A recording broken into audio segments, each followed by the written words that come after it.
All right, so we have some people coming in now. So we'll just wait a couple minutes because we did have about 34 people registered for this specific webinar, which is amazing. I think lots of people are very intrigued about psychedelic therapy, and I know that I'm really excited to learn about it today. You know, just to tell everyone who I am, I'm Julia with the Halifax Chamber of Commerce. So I'm in the member services role, and I'm joined here with Michael Kydd from the Kydd group, and he's going to be talking about psychedelic therapy, upending traditional business models within Canada, but more specifically Nova Scotia. I know that for me, I started having these conversations about a year and a half ago, and I never really continued to think about it in a deeper level. So I'm really excited to learn lots here today. But everyone, you know, psychedelic therapy is a really hot topic. I know that it's kind of an interesting thing to talk about within the workplace, but I'm really excited that the Halifax Chamber and Michael were partnering today to talk about it, which is really cool. So naturally, you know, business leaders, innovators all have questions about psychedelic therapy in the workplace, how it impacts the landscape in the business world, you know, with different employees, the workflow process and all of that. So we're going to be talking a little bit about that today as well. And anyone, if you have questions during the webinar, please just put them in the chat box. I know that Michael, you know, you're a very kind of leisurely presenter. So if anyone has questions, he'll kind of stop throughout the presentation to answer for you guys. So just put them in the chat box. So, you know, it's my pleasure to welcome you, Michael, to talk about, you know, psychedelic therapy. Please introduce yourself, give a little bit about your background, and then we'll get right into the presentation. That's great. Excuse me. Thank you very much for the introduction, Julia. And it really is it's an honor. I had done a lot of stuff with this chamber in the past, and had a bit of a hiatus over the last few years. But you know, it's really interesting to be talking about something that, you know, even right here in Nova Scotia, you could even argue Atlantic Canada, where we look at a lot of these issues from a bit of a high-level conservative angle, and are questioning science, questioning efficacy, questioning safety. And these are all things that are questions that are quite valid, and certainly have a place in the overall discussion as the psychedelic renaissance, revolution, as that starts to materialize in the coming years. And so I want to thank the Chamber for taking a strong leadership role on this topic today. I know when we met in the fall, we had all got excited about, you know, how it could potentially unfold. And I think since we're here today, it's pretty exciting. So thank you very much for showing some really cool leadership on this. Again, my name is Michael Kydd, and I am the owner of Kydder Group, which is a regulatory communications firm. You may be asking, what is a regulatory communications firm? My company specializes in working with government officials and using communications in a respectful and in an accommodating way with respect to the clients I represent and the officials who work in different government departments. About a year and a half ago, maybe about 2 years ago, actually, I was working at a digital health tech company based out of Calgary. I was working from here in Halifax, and I got laid off, and it was about a week before COVID. And that's when I realized, okay, oh my goodness, what am I going to do? And COVID hit. I ended up going on employment insurance at that time, and just really buckled down and started to really think of what I could do. I had a bit of a communications consulting business at the time. Wasn't really doing much because I needed something that would really challenge myself and where I could really dive into a topic or a business that would really thrive and also give back to the community and be part of something that's a lot broader around life sciences and biotech, which I have a deep fascination for and interest in. And that's when I discovered psychedelics.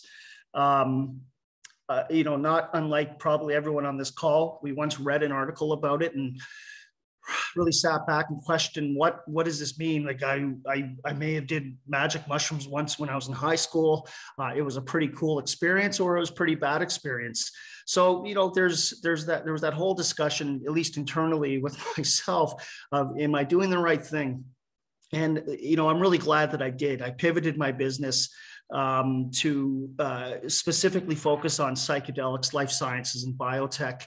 And with the kind of the evolution of cannabis within Canada from about 2015 to 2018, there were a lot of things that were happening in that space that people liked and people didn't like, especially from the medicinal and medical side, as opposed to the recreational side. And one of the things that I do want to specifically say today is that everything that I'm talking about is focused on medicinal, psychedelic assisted psychotherapy, nothing to do with recreational usage of these drugs.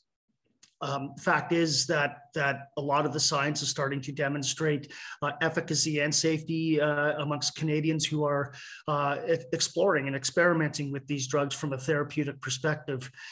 So again, I just need to be very clear that if there ever is going to be regulated, legalized use or recreational use of these drugs in Canada, you know, that's probably years and years and years away. But what we do know is that the next 3 years minimum, we are going to be seeing some of these drugs actually legalized through harmonization agreements with Health Canada and the FDA. So it's a pretty exciting time to either be looking at it from a mental health perspective and how it can improve your overall mental health around depression and other psychiatric issues, and or the business angle. There's a lot of stuff happening in business and a lot of really smart people and a lot of capital being pumped into the sector. You know, you just need to take a look at the stock market and you get a good idea of, you know, how many small cap companies are really pumping resources into the space.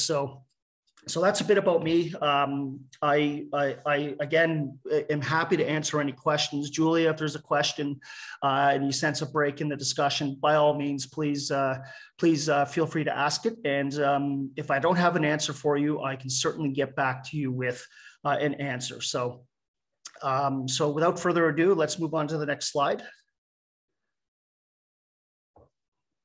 Great. So I just want to briefly talk a bit about, you know, what we are seeing in psychedelics, and this is a policy tool that is that is often used in a lot of different public policy recommendations and or issues. So you can look at different issues from gay marriage or same-sex marriage to abortion to all kinds of different issues that have profound, deep social consequences. And, you know, I wish I had Dr. Erica Dick, who's Canada's preeminent psychedelic historian in Canada. And I wish she was here to give you a real good, maybe that's something we can do. Maybe I'll do a webinar down the road and bring Erica in to talk about the history of psychedelics from day one with Albert Hofmann and LSD and to where we are today. So it's really fascinating. But so when you're looking at the Overton window, we look at these issues. So if you think about cannabis and where we were with cannabis, even 100 years ago, up until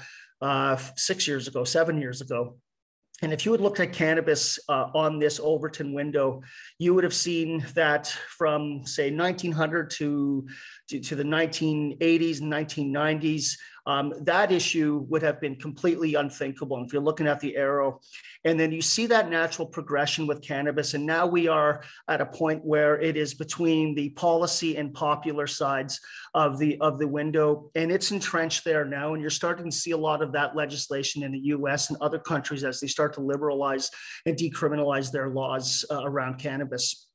But what does that mean for psychedelics? So psychedelics is not a cannabis 2.0. A lot of people like to, there's a lot of talk out there, people talking about a 2.0. The fact is they're completely different drugs. Cannabis is definitely a hallucinogenic drug, as are psychedelics. So whether you're talking about psilocybin, which is commonly known as magic mushrooms, or MDMA, which is commonly known in the street scene, rave scene, as Molly or ecstasy. These are drugs that are now and have been tested for over the last 50 years around their implications on mental health from a therapeutic perspective, and how we're working with mental health officials to actually integrate the experience from the setting. And I got a bit of a surprise for you in a few minutes, which I think you'll really, really enjoy, from the setting right through to integration and how that is followed up, what's happening to the brain in terms of neuroplasticity. These are all things around the science that are having a deep and profound impact. So psychedelics are different because they are changing the neuroorganic chemistry in your brain, whereas cannabis is not. It's doing something, it's treating more of a symptomatic, providing symptomatic relief around different things like depression and or PTSD, which is why we've seen a massive change in the way veterans are treating themselves now with cannabis. So if you're looking at the Overton window with respect to psychedelics, you can see 1960 to 2000, completely unthinkable. That was all due in part to former Republican President Richard Nixon, who in 1971 declared a formal war on drugs. And we've all heard that term before. Think back to the 1980s commercials of, the frying pan with the egg and, this is your brain. And, then they show the egg in the frying pan. This is your brain on drugs. So that's all part of a very long campaign, which began in the US around the whole hippie culture and movement. Timothy Leary, naming a few of these folks who were certainly prominent voices at that time. So where are we today with respect to psychedelics? So we saw the complete prohibition from 1960s to 2000, and then we got into 2000 when things started to change a little bit. Researchers and neuropharmacologists, neuroscientists out of Johns Hopkins Universities, Imperial College of London, NYU, Stanford, all these well-known, some maybe not well so known, started to investigate and experiment more with psychedelics. A lot of the stuff had been happening underground up until that point, which certainly contributed to the small shift in policy around how these were being researched. And then we move up to 2010 and 2013, where we saw a seismic shift in the actual research and the policy development within, well, we'll stick with the US and Canada, where researchers were now finally getting access through various means, whether it's Special Access Program or Section 56 under the Controlled Drugs and Substances Act, getting the approval from Health Canada to actually start to research these drugs and test them on human subjects. And where are we today? So from 2013 to 2022, we're just, I think, west of the sensible side.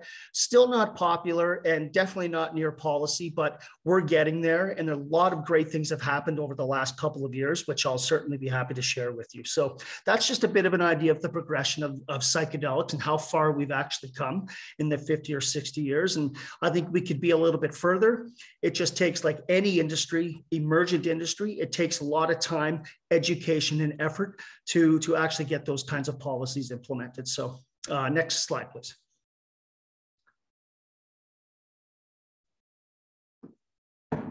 Again, these are just the top three drugs that we are looking at in terms of the regulatory framework.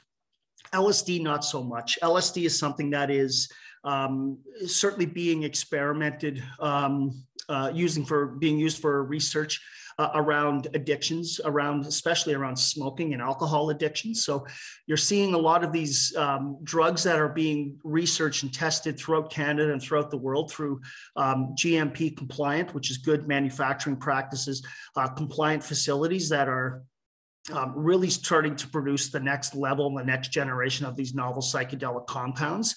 So you could take, like Albert Hofmann did when he was experimenting in the 1930s and 40s with LSD, you can take that molecule and you can change one specific molecule in that overall, within that framework, and then you can develop a completely different drug. And we're talking billions of molecules that could be changed to help impact smoking cessation, alcohol addiction, and the big O, opioids. That's a really it's a big opportunity if you're in business, but more importantly, from a mental health perspective and putting the research into finding a way to combat the opioid crisis that we're seeing, not just here in Nova Scotia, but right across the world. So MDMA, as I mentioned earlier, and psilocybin, I thought I'd just be cool and put their molecular compounds on there as opposed to just putting mushrooms and powder and whatever. So we can move on to the next slide.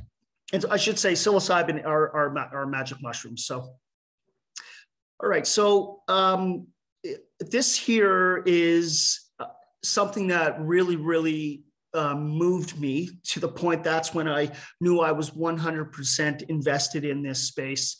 Thomas Hartle is the first Canadian to ever receive an exemption under the Controlled Drugs and Substances Act to get his Section 50. So there's a Section 56(1) exemption that is applied and to Health Canada, and then the Minister of Health will make a determination on whether that individual is able to receive an exemption to test a certain drug. And Thomas Hartle was the first Canadian ever to be granted that exemption on August 4th, 2020. And I was listening to Thomas one day on a call, on a webinar that he was doing, and just kind of really sitting back and looking at this guy and thinking, why is he smiling so much? Because he just has such an incredible, infectious personality. And then he said these words here. I was being dragged. He was describing his whole therapy session. I was being dragged by a horse called cancer towards a cliff called death, but psilocybin stopped the horse. And, you know, there's times in your life when you sit back and you hear things or you meet people and you're profoundly changed and influenced. And that there was what really changed me in so many ways. And I will, just on a personal note, mention, people often ask me why psychedelics. You know, I didn't do psychedelics. I didn't do any drugs growing up. And, you know, it's interesting because it was 30 years ago today that my mother died of stage 4 lung cancer. She died within a matter of months after diagnosis, and she was 39 years old. And that had a complete and deep, profound effect on me. So that when I started to learn more about psychedelic therapy, the impact it's having on patients, so we can switch to the next slide, please. And the impact that it's having on patients is profound and remarkable. And, you know, these are some of the things that I wish I could have had a tool that I could have been able to give to my mother, because I remember when she was diagnosed, her family doctor, my mother, we were all in the room and asked our family doctor, what else can we do? Is there any alternative therapies? And she handed her a bottle of pills and said, these are just greens. Just keep taking these greens and you never know. You know, and that's what the way it was in the early 90s. But, you know, at the same time, this is about quality of life, and which is why we're really pushing hard my business and the coalition of support that we've been able to build around the country to lobby the federal government to actually make these drugs, especially psilocybin, available to Canadians who are palliative and or at end of life. So you look at treatment-resistant depression, post-traumatic stress disorder, addictions, major depressive disorder, and end-of-life distress and anxiety. I have a billion statistics that I could share with you. We don't have the time because I do want to leave time to answer those questions, but I am happy to share any of my research and the research of those who I am working with, some of the top, brightest people in the world who I have had the pleasure of sitting on panels with or just learning from as well. But these drugs, especially around psilocybin-assisted psychotherapy, is they're having a life-changing effect on those who have treatment-resistant depression. And what is considered treatment-resistant depression? So somebody could be a stage 4 metastatic lung cancer patient experiencing end-of-life distress and anxiety, or as what we call primordial dread. And imagine being in that position. We maybe already know someone. Everyone on this call probably knows someone who has gone through a terminal experience. And what the psilocybin assisted psychotherapy treatments have been able to do is really, really change the spiritual outlook and the overall cognitive outlook on the way we face death, the way we face any type of treatment resistant. And when I say treatment resistant, I mean not taking standard pharmaceuticals, escitalopram drugs that are having an impact and certainly, curbing our depressive symptoms. I'm on escitalopram actually for anxiety. So, escitalopram is the big one that's been studied with psilocybin to look if they have offsetting effects or which one may be better. And what we do know today is that within the pharmaceutical industry, especially with SSRI uptake inhibitors, we're having more people are questioning the applicability of SSRIs, and less than 30%, and that's a stated fact. Less than 30% of these drugs have an impact. But what we're seeing with psilocybin-assisted psychotherapy is that it is almost, and I don't want to use this word because obviously the science is still out, but a lot of people do talk about it's having an actual cure on some people who it's completely alleviating their stress and their symptoms. And, if we can switch to, we'll talk a bit more about post-traumatic stress disorder and how that impacts Nova Scotia and how it impacts Halifax, because we do have the biggest base of veterans and first responders in the country right here in our province, which we need to support a heck of a lot more in the coming years. And psychedelic therapy will play a major role in that in the coming years as well. So if we can switch to the next slide, please. So this is my good friend, Thomas Hartle, and I have the absolute pleasure, Sandra or Julia, I believe Thomas Hartle is on this call. If we could just bring him up, please. I spoke with Thomas is in Florida with his family right now. He's a stage 4 colon cancer survivor who continues to be the biggest and strongest advocate for psilocybin-assisted psychotherapy. I didn't want to be, I felt maybe everyone on the call should hear from Thomas as opposed to me about what the experience is actually like. So Thomas, by all means, take the next 5 or so minutes to talk about your experience as well. So thank you so much for joining us. Hey, Michael. Good seeing you. Hopefully everybody can hear me. I think so. Yes, good. As Michael said, my name is Thomas Hartle. I'm a stage 4 cancer patient from Saskatoon, Saskatchewan. I've been dealing with my cancer for about 6 years now. And the anxiety that you get from having a terminal diagnosis is something that I had never really experienced before in my life. And not having a lot of experience with anxiety and generally being a positive person, as Michael says, I didn't really have a lot of tools in my toolbox for dealing with that. I think there are a lot of Canadians who are not in a dissimilar sort of a circumstance as myself, not being able to deal with new things like COVID anxiety or being out of work or veterans or first responders, any number of these conditions that people have that are just out of the scope of things that you normally have to deal with on a day-to-day basis.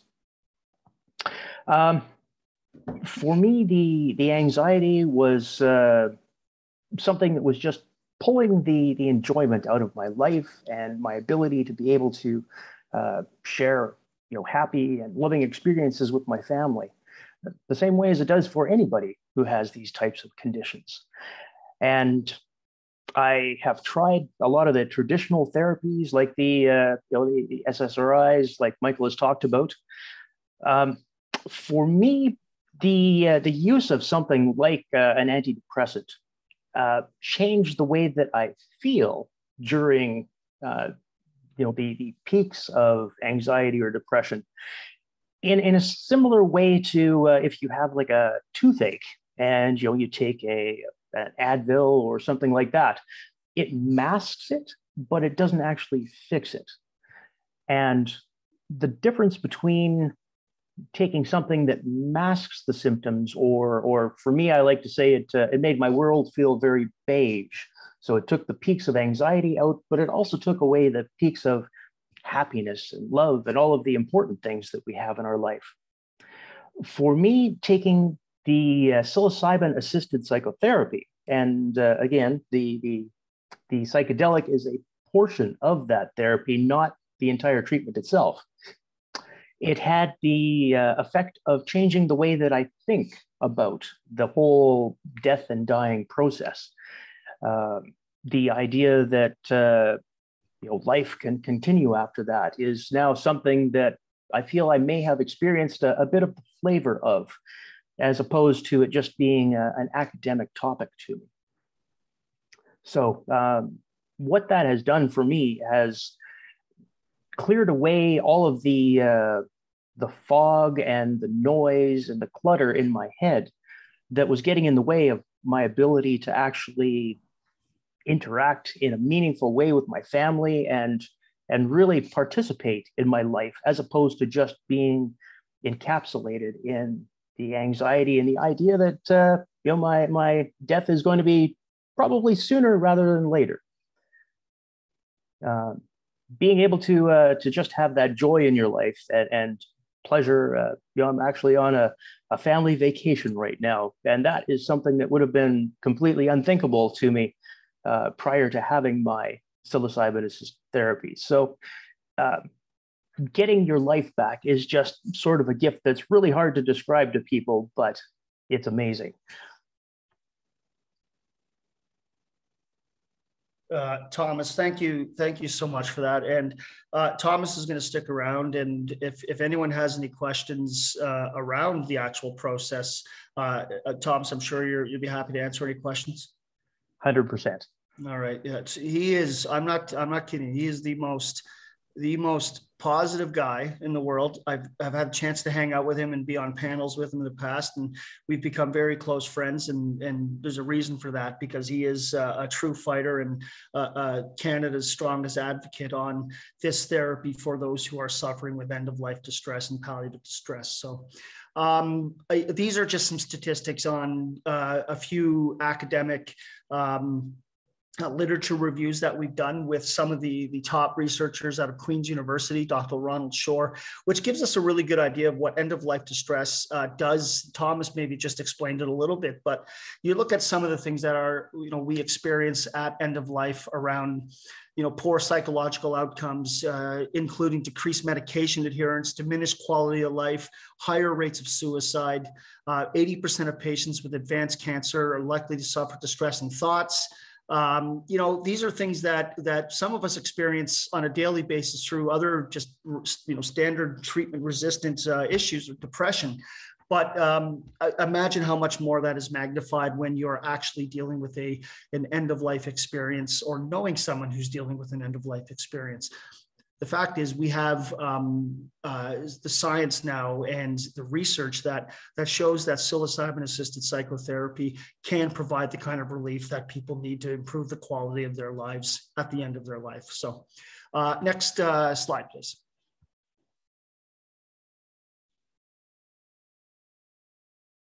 So there's our good friend, President Richard Nixon. And I'm just going to do a quick regulatory check, just so everybody gets a clear understanding of how this thing has progressed to where we are today. So in 2018 and 2019, the Federal Drug Administration out of the US designated psilocybin treatment as a breakthrough therapy. Sorry about that. As a breakthrough therapy for treatment-resistant depression and major depressive disorder. What that did is it opened the doors, opened the channels for research organizations like the Multidisciplinary Association for Psychedelic Studies, which is the acronym is MAPS, headed up by world famous Rick Doblin, who's, if you ever get a chance to hear Rick Doblin speak, absolutely incredible, powerful human being. And what we've seen just in the last year and a half with Health Canada and their perspective on psilocybin and MDMA and these types of treatments, especially after August, when they granted Thomas and 3 other Canadians exemptions to actually use the drug for therapeutic purposes. this is right out of Health Canada's own description on the on their special access program, notice of intent to amend those regulations, which were just regulated and amended on January 5th of this year. So the science pertaining to the efficacy and safety of certain restricted drugs has continued to advance. Certain restricted drugs are now demonstrating potential therapeutic uses, including in phase 2, phase 3 clinical trials. To have a government who has been entrenched and really focused on the United Nations Convention on Psychotropic Substances in their own declaration of 1971, which basically set up the international harmonization on the war on drugs, to have a government actually step up and say, hey, you know what, these are showing that they could be efficacious, that there is some safety, but we do need more data. What I can tell you is that MAPS is in the second half of their phase 3 clinical trial for MDMA. And it's pretty much all but guaranteed that within the next 18 months, you will see MDMA fully legalized for therapeutic and medicinal use right here in Canada, because the FDA will approve it, and we have a harmonization agreement with the FDA on that. So you will likely see that being used to help for treatment-resistant, but most importantly, post-traumatic stress disorder, which, if you look into the science, and I know we don't have time, I wish I had more time, the science with MDMA and what it's doing to actually help veterans, we're looking at roughly 70-75% of veterans who are being tested through different clinical trials on MDMA are coming out of this completely reformed and changed and healthy. So the science is incredible. So again, that just leads to the next points about Health Canada. Health Canada does see this as a promising therapy, but of course there has to be politics, and we all know how much politics gets in the way of things, and other ways to communicate within government so that everybody can be on the same page. Let's go to the next slide.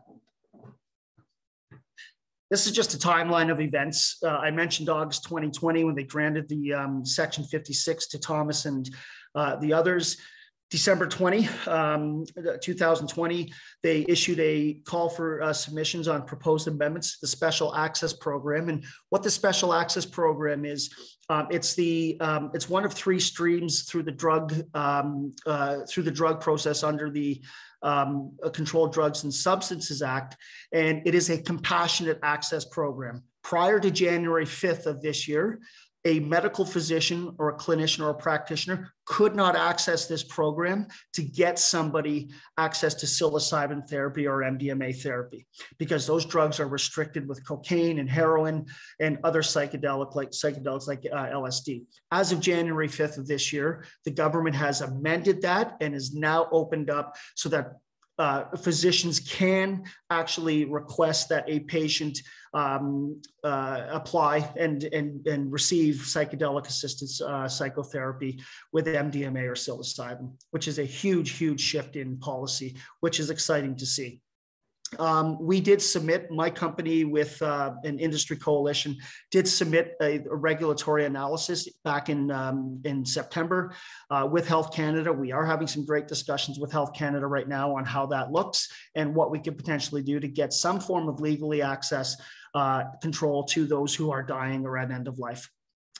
Next, and I will just mention one more thing. December of this past year, Health Canada did grant 8 Section 56 exemptions to non-palliative patients, which is, again, another big shift in the way they are thinking about how we're treating mental illness. So good on Health Canada, good on government.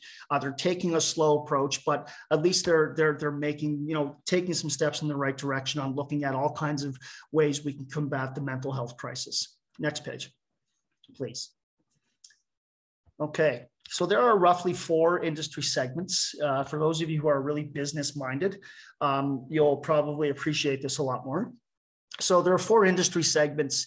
There are much more, but these are just the 4 that I'm focusing on right now. So you have your drug development process. We talked about novel compounds and the different science that's being put in, and the patents that are being filed. Again, intellectual property and patenting are going to be a big issue in this country as psychedelics start to take more of a stronghold on the way we treat mental health and just in the medical field in general. but drug development is pretty cool stuff. We're picking up on the research of the pioneers like Albert Hoffman, and Albert Hoffman was a good Saskatchewan boy as well. So there's always a Canadian connection. So then we're looking into how we're actually treating patients. And we're using clinics. There's all kinds of different clinics, different ways. So you're looking at a company like Field Trip Health, for example, based out of Toronto. They have several clinics throughout the continental United States, now some into Amsterdam. And they do have one in Fredericton, which I do want to point out is doing very well. It's being run by a young man named David Muse, who's the manager of that Field Trip clinic. And again, doing some great things to really help people through ketamine-assisted therapy. And ketamine's a whole different discussion, which is actually legal in Canada. But they're also, now that we have the special access program open up, they're also now starting to facilitate treatments for those who are looking for psilocybin. So, if you ever have any good questions, reach out to David Muse over in Fredericton. We'd love to have a field trip here, but there's other companies that I'm going to tell you about in a second who are doing some really incredible things as well. Facility manufacturing.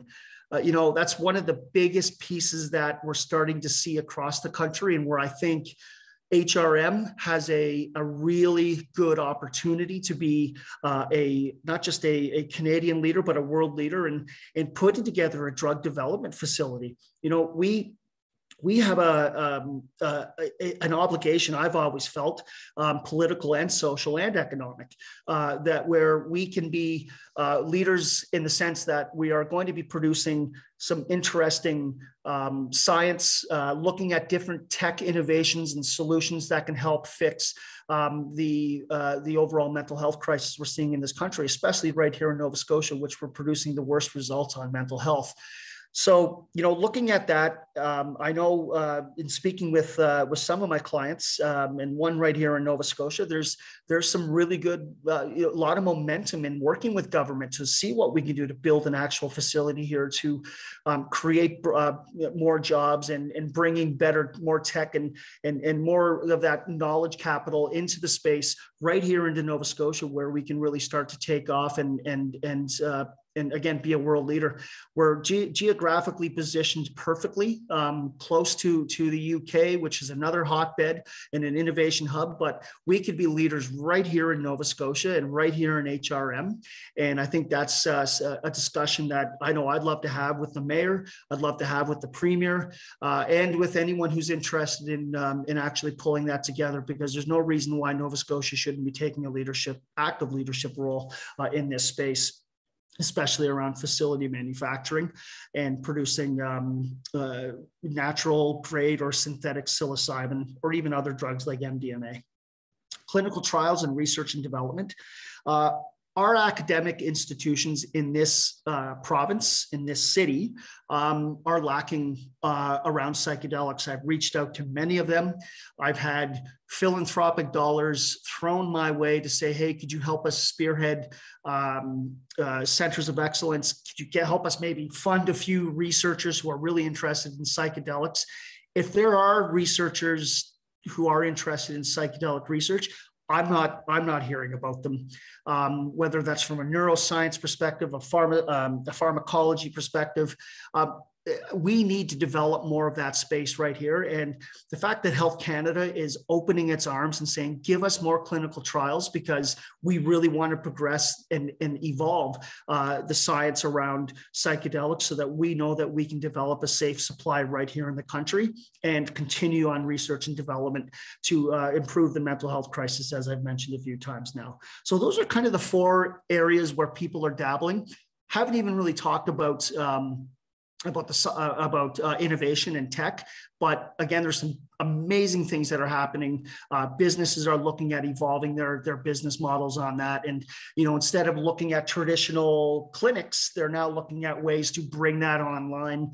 There's a great great company here, right here in Nova Scotia, Bright Light AI. They have revolutionized the way psychiatrists can interact with their patients through artificial intelligence. And I know people, think sometimes, oh, AI, but it is the way. It's where we're going in psychedelics. It's where we're going in overall mental health. So, keep an eye out for Bright Light's AI, because they are going to be a pretty big company here in Nova Scotia that's going to be changing the landscape around psychiatry. Along with another company I'm going to mention in a second. If we can switch to the next slide, please. So what are the health economics? What are the benefits for Nova Scotia? Outside of actually, and I'm hoping to do this and form and build some funding around this. We need a full socioeconomic study of the region to get a true sense of what this could do from a job creation, taxation, tax benefits, but more importantly, what are we going to produce to offset the mental health crisis right here in Nova Scotia, and how are we going to actually treat people? It's one thing to say that you can put up a clinic and be able to treat people who have access to $2,500, $5,000, $10,000 to come in and get a treatment. But how are we actually going to treat the person who doesn't have that money, that single mother, that single father, that person who's homeless and needs more therapy and counseling and love than the world can give them? We need to find ways to make accessibility really important. And I think that could be, again, going back to clinical trials and some of the research and the overall development in this province. We could be leaders in that space, and there's no reason why we shouldn't be looking at that. We have a provincial government here that has committed $400 million towards mental health. We have a provincial government here that is committed to providing jobs for every nurse once they graduate. I mean, those are really, really amazing benchmarks to set for our province. And I think it's, a really good opportunity in not just, in the psychedelic space to find ways to actually to meet some of those targets that the government has set. So again, job creation.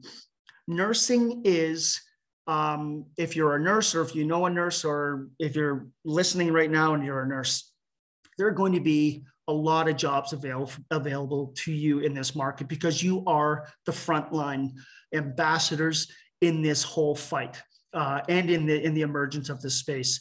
There's a great company down in Windsor right now called Hallucinex. You can see down here this handsome fella, Bill Fleming, and folks like Don Hunter and Brenda Perks. Brenda Perks is a former Olympian, actually, and she is managing Hallucinex's training program, and she is a nurse herself. And we've had a lot of great discussions about the role of nurses in this space, and it is astronomical how much they can have an impact on those who are going through their own mental health journey. So again, Hallucinex is a success, a great Nova Scotia story. They are contributing to that fight against, to improve mental health. And they're also producing, on the drug side, the manufacturing side, a new brand called Lucinex, which is synthetic psilocybin. So a lot of really good things are happening right here. And you're going to start hearing more about these companies as we move forward, because they're going to be creating jobs. They're going to be building stronger infrastructure throughout the province. And that just is going to create a massive spin-off for the overall economy and getting people more excited about working in the space. Research and development, I've mentioned. Treatment clinics, I've mentioned. Academic recruitment.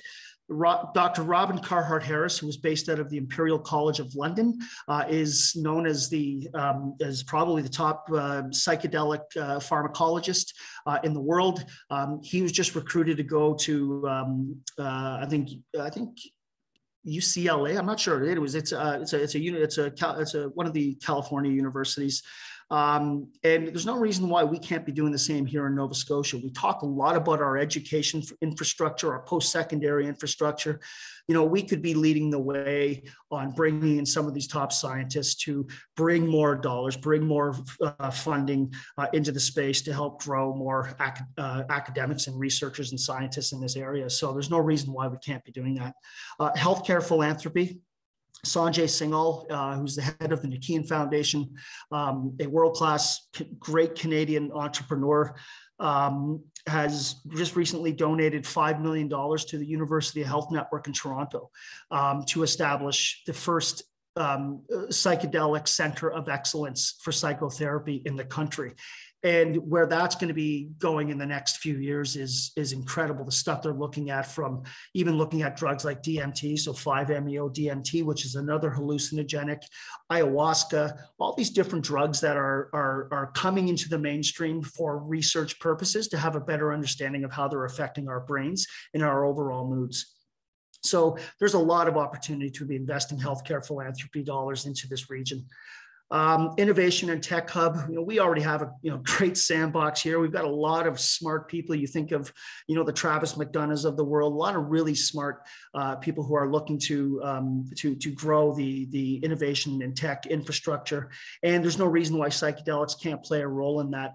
A lot of my clients are already working in that space and taking the psychedelic experience online in different ways. So I mentioned Bright Light, looking at its AI platform and how that's going to help. These are all things that are going to grow jobs and grow experience as well. Conference destination. Yes, we're in the middle of COVID. Conferences are being decimated, but there's going to come a time when we do start to live a new normal again, and where you're going to see people coming to Halifax to take part in different conferences around psychedelics and psychiatry and psychology. So I think that's an interesting point. I sit on the board of the Catalyst Summit, which is taking part this year at Queen's University with Dr. Jane Philpott. And we'll have probably 500 people, COVID dependent, of course, but 500 plus people at this event. And, really happy to see Hallucinex is going to be sponsoring that.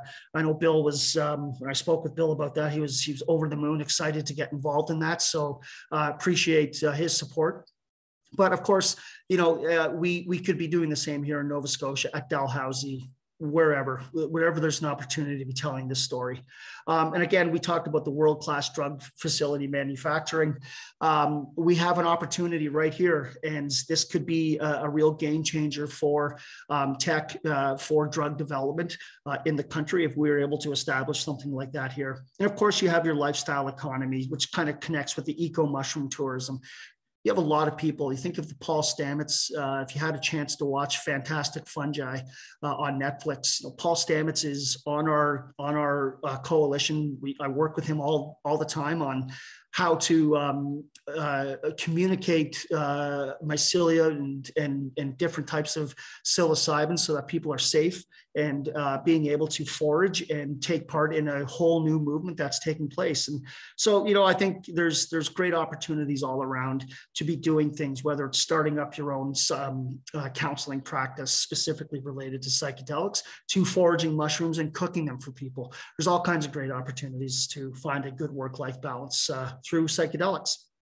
Next slide, please. So, what is the market shroom boom? I'm going to wrap it up after this slide for questions. 49 publicly listed psychedelic companies right now, 36 private psychedelic companies. This is just throughout the world, actually. Multiple university and hospital research centers of excellence. So we're at Queen's, we're looking at McGill. We're now looking at UHN and University of Toronto. We're looking at the University of Calgary, some of the work they're doing on clinical trials as well. There's a lot of money being invested into this space. The number that is circulating is about $4 billion has been invested. I think that's actually more now. Now, we did see a huge uptake in the market leading into 2020, 2021.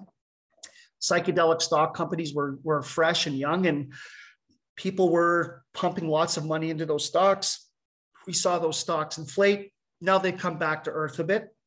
But that's not to say that a strong pharma deal or a successful clinical trial won't push all of that back up. And I think that's where we're kind of looking from a stability perspective in the market is, yeah, we have $4 billion.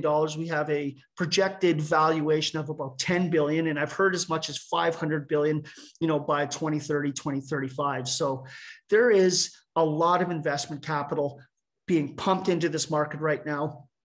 If you want to get involved, if you have ideas, there's a lot of people who want to invest in those ideas.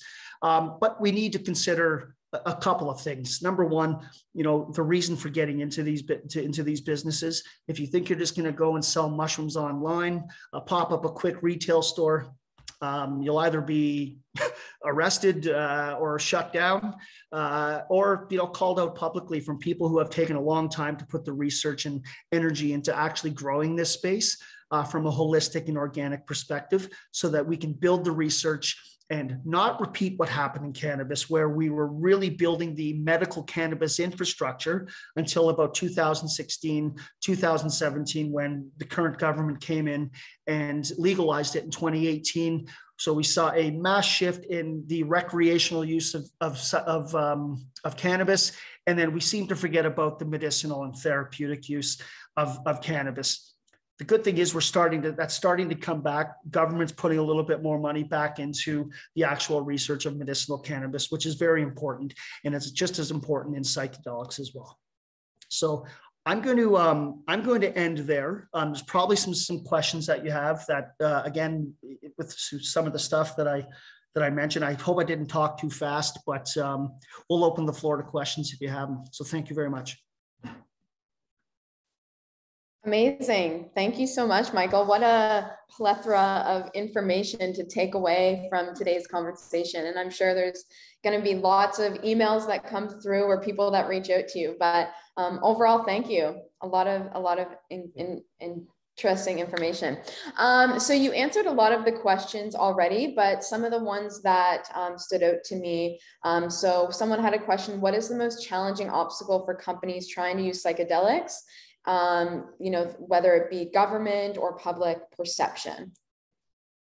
Yeah, I mean, the stigma around, and Thomas, feel free to add to this if you want as well. The stigma around psychedelics is still very much in play here.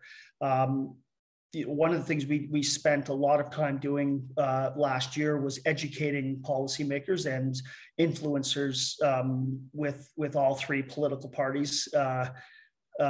It's amazing when you start to connect and educate.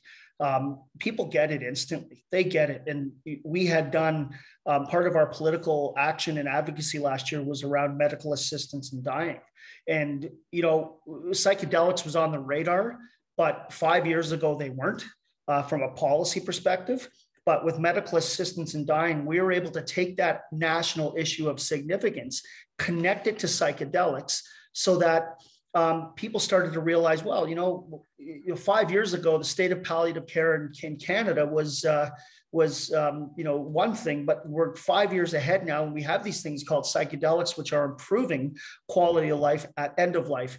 And so I think that has really ramped up the discussion. In terms of obstacles, money's always an obstacle trying to find it. I know I just said a second ago that there's lots of money out there. There is lots of money out there, but they're looking to invest in the right ideas at the right time. And really, it's trying to put your finger on what is the right opportunity in the space for what's happening overall. So, research, government regulation is, or lack of, is an issue as well. But again, we're working on that. And as I've mentioned, Health Canada is taking some incremental approaches to improving that overall. Right on. Good stuff. And just to kind of go off here. So someone put in the chat box, Thomas, when you were speaking, that's so amazing. I definitely love to hear more about psychedelic assisted therapy you completed or received. So perhaps you could even put your email in the chat box and continue that conversation for both of you. Just put your emails in there. And like I said, I'm sure people will reach out, which is incredible.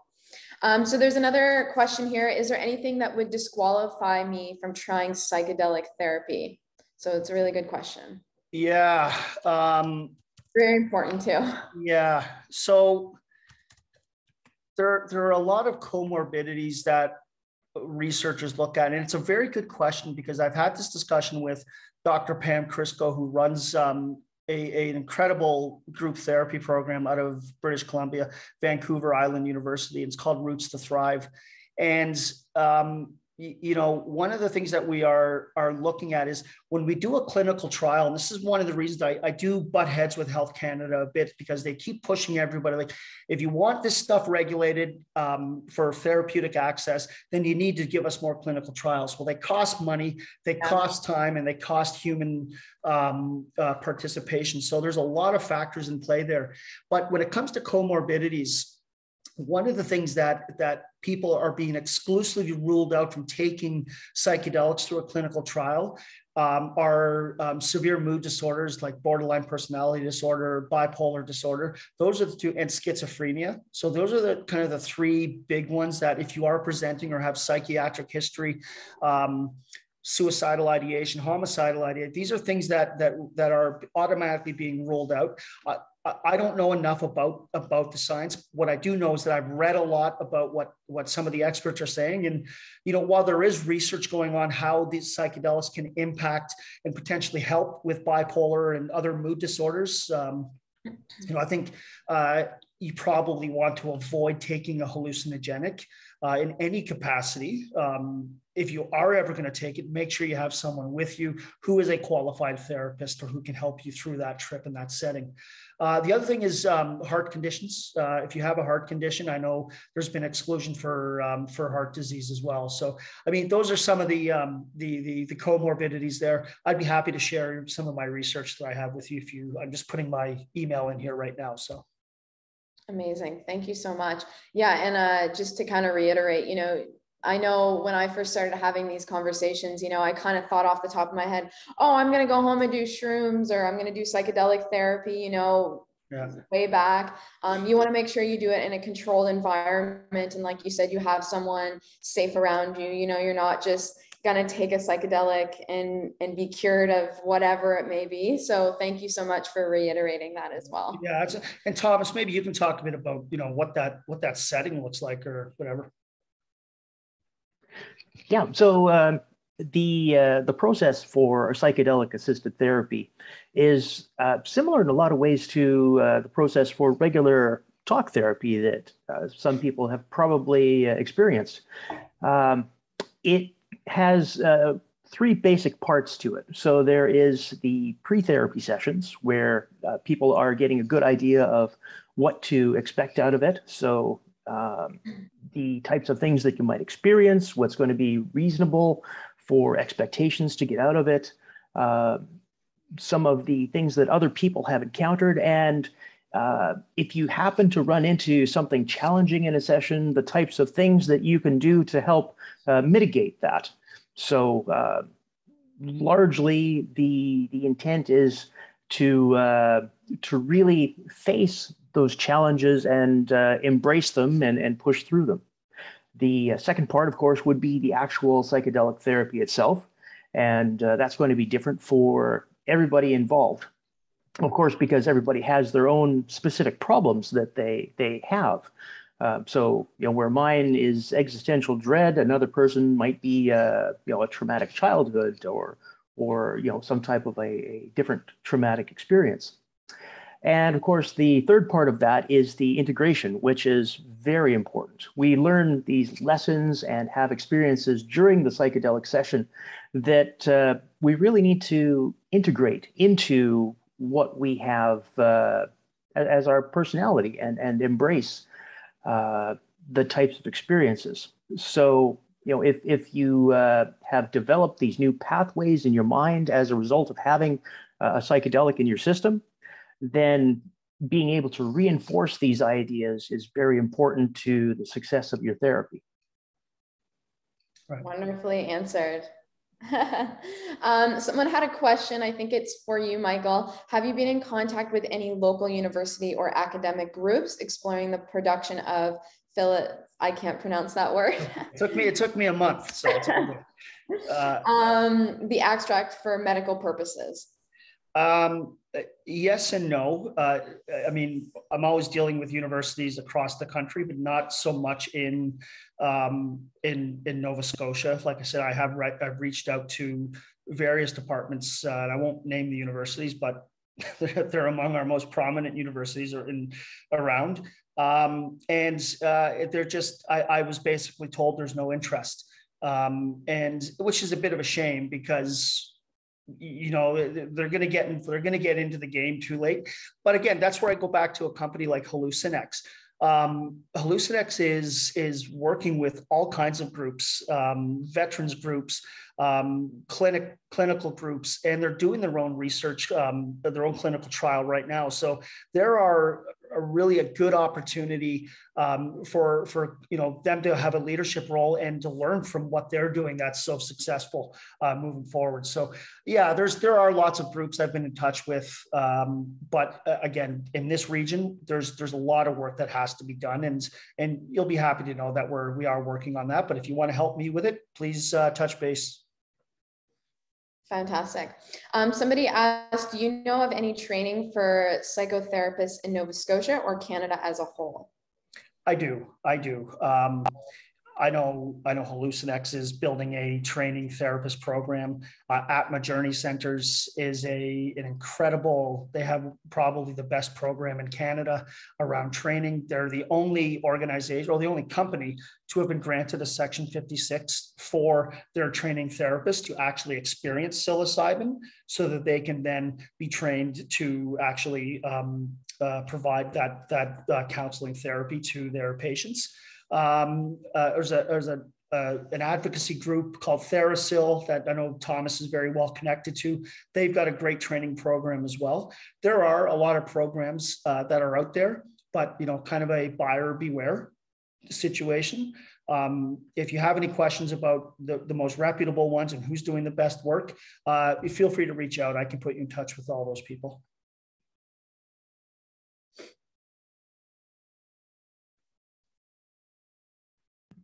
You're on mute, Julia. All right, one last question, because we are past the 1 hour mark. So we'll just answer this one last one. So it seems as if recreational cannabis use increases have led to destigmatization and increased medical use of cannabis. As articulated, this might not be the correct blueprint for psychedelics, but I'm wondering how you see this impacting destigmatization. How the evolution of cannabis will impact destigmatization of psychedelics? I think so. Yeah. I completely agree with you. I agree with the question that we've seen. The government's making millions of dollars on recreational cannabis, and we are starting to see a bit of a reemergence of cannabis playing a role in the medicinal side and the research being pumped into that. With psychedelics, it's going to take time, but unlike cannabis, when we moved into the 3-year window from 2015 to 2018, where the framework and the legislation was kind of rammed through and pushed into legalization, and left everybody else in the dust. Doctors were told back then that, hey, we're told we can prescribe this, or not prescribe it, but they could actually provide a medical certificate through a DIN, which is a drug insurance number, to provide medical cannabis, which started to kind of unwrap the whole stigma. But the difference with that is today, doctors are a lot more on board. Now, and I'm not speaking for all doctors, but what we do know through our research is that doctors are a lot more accepting of psychedelics because they're learning more. There's a lot more information out there. There's not a huge push for legalization or for recreational use. This is pure medicinal. So there's a lot more acceptance to understanding it. In terms of undoing the actual stigma, that's a tough one, and that is going to take a lot of time, energy, and resources on an international level in order to be able to start to break the stigma, because everybody has the same mindset around what they did with cannabis. They still do a bit with cannabis, but with psychedelics and the whole, hippie culture of the 1960s, war on drugs, like it is a systemic problem that we need to look at. And part of that is really educating on all the research that's been done over the last 15, 60 years, and just in the last 5 on the impact that psychedelics are having, and getting that into the right hands and working with the right people will eventually break that stigma. I will tell you, I know we have to go. We did do a national poll and survey back in July, which shows that 82% of Canadians, 82% agree that they should be allowed to access psychedelic assisted psychotherapy at end of life. 78% said that they would support a government that actually regulated it for end of life and palliative care. Like, these are, Canadians get it. Canadians understand it because they know it's about quality of life. And I think once we start to merge and marry that whole concept of this is about improving quality of life, not getting high and taking a trip and going on a journey. Like, this is about therapy. And I think once that message starts to really, really set in, we'll have a better chance at ending that stigma. Incredible stats too. I didn't know that. So yeah, I love that. All right, so we are past 11. Thank you so much again, Michael and Thomas, for being a special guest today. I mean, you're both special guests for talking about this and, you know, illustrating the future and what's going on with psychedelic therapy right now. So thank you so much, everyone, for joining. Their emails are in the chat box if you'd like to reach out and continue the conversation, which is an amazing thing to continue. And you can find this on YouTube as well on the Halifax Chamber website. And we'll have lots more webinars coming up through the business support series. Just go on halifaxchamber.com, look at our events page and sign up and register and learn more. And I hope that everyone continues this conversation with friends, family. That's what I love most about learning, is continuing that conversation and probing people with questions and statements and whatnot. So thank you so much again, and have a great Tuesday. Despite the rain, have a nice warm coffee and think about what's to come in the future. Thanks again for the opportunity, Julia. Thank you again. All right. Bye, everyone. Bye-bye.